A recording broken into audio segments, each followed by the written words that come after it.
বিশ্বকাপের উন্মাদনার আরেক গল্প লিখলেন গাইবান্ধার চা দোকানি আলম মিয়া। নিজের দোকানকে সাজিয়েছেন প্রিয় দল আর্জেন্টিনার পতাকার আদলে। মেসি সমর্থকদের চা খাওয়াচ্ছেন অর্ধেক দামে। মাটির ব্যাংকে জমানো টাকা এসব করছেন আলম মিয়া। গাইবান্ধা প্রতিনিধি সুবর্ণ মহন্ত মিথুনের তথ্যচিত্রে বিস্তারিত জানাচ্ছেন আকাশুজ্জামানের রিপোর্ট।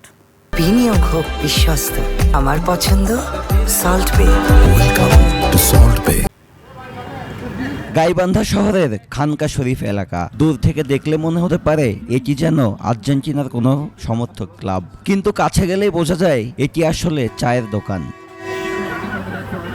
ফুটবলের প্রতি ভালোবাসা আর প্রিয় দল আর্জেন্টিনার প্রতি আবেগ থেকেই আকাশি সাদা রঙে দোকান সাজিয়েছেন আলম মিয়া। জমানো প্রায় 18,000 টাকা খরচ করে আর্জেন্টিনার পতাকা রঙে রাঙিয়েছেন দোকানের প্রতিটি কোণ। টেবিল বেঞ্চ থেকে শুরু করে টিউবওয়েল চুলা সবখানেই আকাশি সাদা রঙের ছোঁয়া। বিশ্বকাপ বাছাই পর্ব থাকিয়া আমি কিছু আর কি টাকা জোগাছি, এগুলা রং করার মাঝামাঝি আমি নিজে নিজে টাকা পরিকল্পনা করি। আমি যাই হোক ব্যাংক ভাঙিয়ে দেখি আমার 18,000 টাকার মতো আর কি জমছে। এখানে রয়েছে আরেকটি ব্যতিক্রমী আয়োজন। আর্জেন্টিনার সমর্থকদের জন্য চায়ের দামও অর্ধেক। এতে ফুটবল প্রেমীদের কাছে দোকানটি হয়ে উঠেছে বিশেষ এক আকর্ষণ।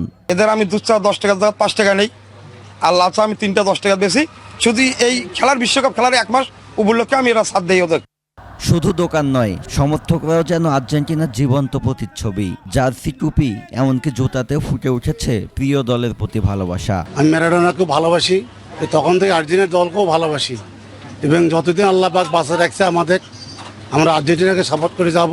জীবনে প্রথম দেখলাম যে চুলা হাতে শুরু করে যত প্রকারের কালার আছে সব আর্জেন্টিনার কালার। আকাশি সাদা রঙে মোড়ানো এই ছোট্ট চায়ের দোকান যেন ফুটবল প্রেমীদের আবেগ আর ভালোবাসার মিলন মেলা। আকাশুজ্জামান, 21 টেলিভিশন।